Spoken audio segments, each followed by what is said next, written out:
Hey, how's everyone doing? This is Oz with Oz Mechanics, and on today's video I'm going to be talking about 2014 Kia Sorento. So the issue with this Kia Sorento is that the customer was having an issue with the starting problem, and after doing a little bit more investigation and checking everything out, I noticed that this positive side right here, battery post, right now I have all the connectors taken off, but these would actually go on here and so on. But regardless, even if he had it completely tightened up, it would still be loose, so we would have problems with the starting issue.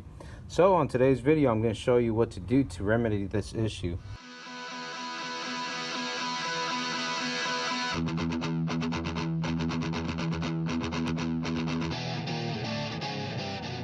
Alright, so if you ever get an aftermarket battery on this is what's going to be the problem.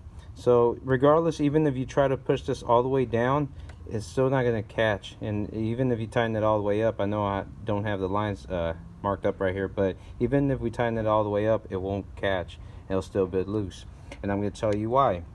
So right here, whenever you take this off, and like I said, it's not going to be that easy to get this off. I'll just have it for demonstration purposes right now. This little ring around the battery right here is not going to allow to sit on here. So I'm going to show you what to do to remedy that so we can get it to sit all the way down. So what we're going to do right here, like I said, the back piece on this is not going to allow it to sit down, and I'm going to show you right now. So what you want to do, like this is a 2014 Kia Sorento, we're just going to disconnect this little piece right here, and we're going to try to Dremel the plastic piece out so it can sit nice and firm. Alright, once we get this out, we're going to see this piece right here.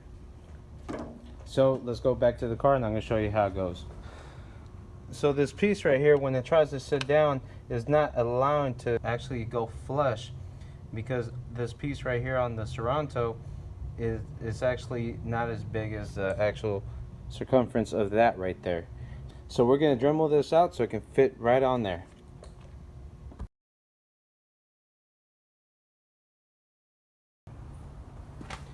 Alright, so I'm going to use my Dremel, and I'm going to basically pick an area where I want to cut it out from.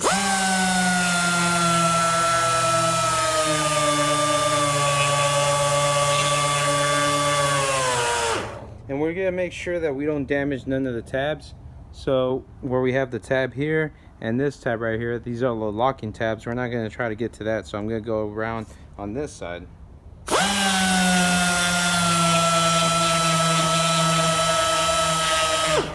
Okay, so I Dremeled on the other side right here, and that should have a pretty good enough opening to allow us to sit it all the way down through. So let's go back to the vehicle and let's check it out, see how it works. Alright, so if you don't have a Dremel, you can buy one from Harbor Freight. If not, you can try to use a drill, but I wouldn't recommend that. Dremel's nice and good. So now, as you can see, we have enough fitting where it's flush in there, and that's what we want. So let's go get our piece over here, and we're gonna fit it in place.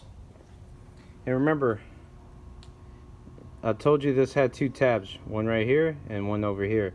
So what's gonna happen, this is gonna go inwards right here, and then this other tab on the side is gonna click in.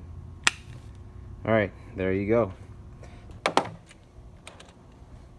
Okay, there it goes, clipped in place. That's what I want to hear.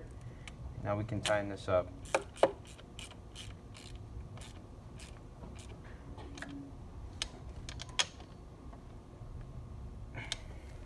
Okay, like I told you, the red lines haven't lined up yet, but look at this, nice and sturdy.